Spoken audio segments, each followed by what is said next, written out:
Hi, welcome to Friday Night's mini-series. I'm Wendy. And I'm Zeleny. And today we are discussing the $1 million bond for the 18-year-old girl being charged with a first-degree murder. Yeah, I mean, I know we have talked about it, and I'm still stumped that it's $1 million. Like, I don't even have like $10 to my name. Could you imagine having to put a bond for $1 million? And for those that are wondering, she is not wealthy. No, she comes from poverty. Like, I think Honduras. Yeah. So, however, I mean, I put money on her books. I put money on her books. She stood on business. She sure as hell did. Now you want to know what she did? Go ahead, Wendy. Tell them what she did. So, and she would probably do it again. I probably support her cause. Yeah. I'm not going to deny it. I would. So she admitted to premeditating a murder. Mm-hmm. Her 5-year-old sister told her that she was being touched inappropriately by the victim. So she took these weeks, plotted it out. And let's just say it wasn't like once. It's stated that. Yeah, multiple times the 5-year-old has said he was touching her inappropriately. Right. Nobody was doing anything. So she took matters in her own hands. Mm-hmm. Literally. Mm-hmm. Got him out, met him on the street, shot him like 10 times, and then took his cell phone and texted her own, so it looked like he contacted her. He dumped the body, dumped the van, the whole shebang. Clearly, somebody's been watching Law and Order. Good for her. She didn't get all the information right, but she admitted she did it. Right. Now, I know we are not judge, jury, and executioner. It is not our call to kill somebody. Right. I am a firm believer in that.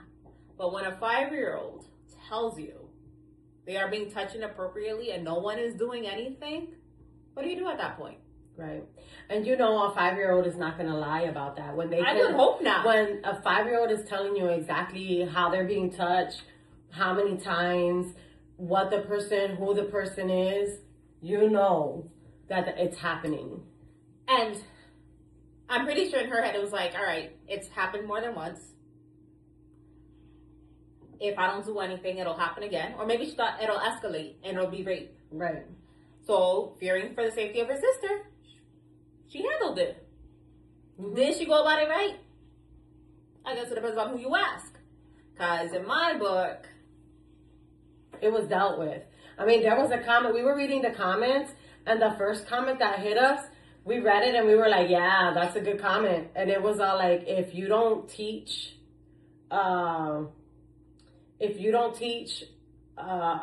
somebody who does stuff like this a lesson the first time, they're going to continue to do it. And I was all like, that is a comment. You got to teach somebody who is doing something like this, a grown man, and is doing this to a 5-year-old. If you don't teach him a lesson, he going to continue to do it. And if you don't teach him a good lesson, they're going to continue to do it. They're going to do it to the next person and the next person and the next person. And these persons that I'm referring to, they're small victims. Ones that you think can't speak up. The ones that we're supposed to take care of and protect. The ones that, government has been like, no, abortion's illegal because it's killing a life. But here we are traumatizing this same life. Right. So, we're supposed to be protecting them, and instead, they're suffering. And I understand that, now she's being prosecuted for it. She's, it's first-degree murder. She shot him 10 times, and one of them was directly in his head. And she used 2 different guns. Yeah. Like we said, she tried to cover her tracks. She thought this out. She planned this. She did. And she admits it. She planned it. And the van that he was in, she took it to a garage and she painted it. And then had it dropped somewhere in front of some apartment complex. Like, she tried. She did. They said she had like a 5th grade education level. So, probably why she got caught. Again, I'm not saying what she did was right. Right. But if it was mine, I cannot guarantee the outcome wouldn't be the same. Right. Correct. I mean, if it was one of my kids. Yeah. Mm-hmm. And my little brother, my little sister. And nothing was being handled and nothing was happening. Yeah. And I had to worry about there's possibly a next time or an escalation. Yeah. I feel like, I could sit in jail for a couple of years or life or whatever for the good of my child. And I know this wasn't her child, but it was a family member.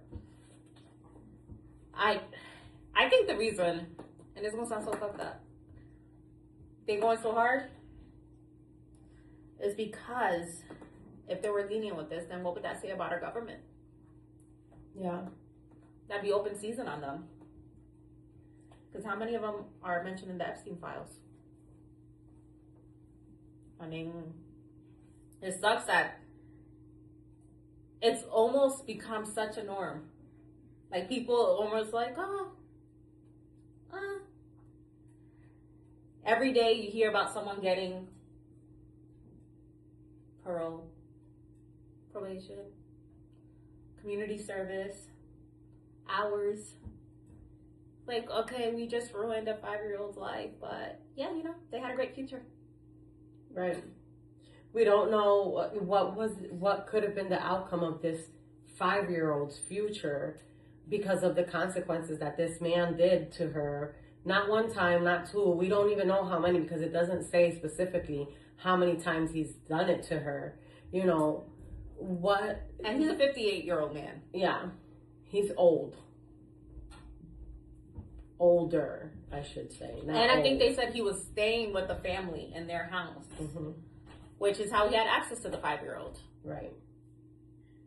So, I mean, and reading the article, it does say here that, even though she's 18 years old, she's an immigrant from Honduras, she has a 5th grade level of education, how upset she was during the police interrogation, because we know how those police interrogations can be. They're brutal. The court has to decide the reliability of her self-incriminating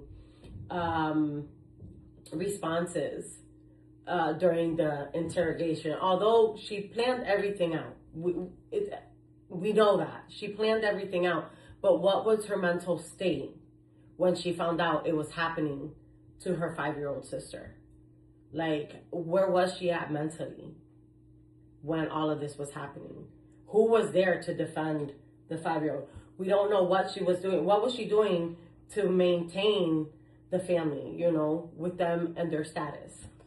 I don't understand as an adult. What do you get off? Why? Right. What do you get off with? There was no adult vagina that you had access to that you had to touch a 5-year-old. Like, you didn't have money to pay for it. You couldn't get it elsewhere. You couldn't get a willing participant. You had to go to a 5-year-old and take it. It's just... Because that's what he did. He took it. I mean, there was no consent. Right. It's a 5-year-old. From what a does she know? 5-year-old. And for all we know, if she knows that he touched her inappropriately, she might have been like, no. Right. And he just didn't listen. Right. You forcefully took it. So, who knows? You don't even know what conditions is that they came from prior to being here. That you've now put more pressure or a worse condition on to a 5-year-old. I wonder if she wouldn't have admitted it to being premeditated and just like would have been spur of the moment, would her mom still be high? Probably not. Probably not. Probably not. Because, or, I mean,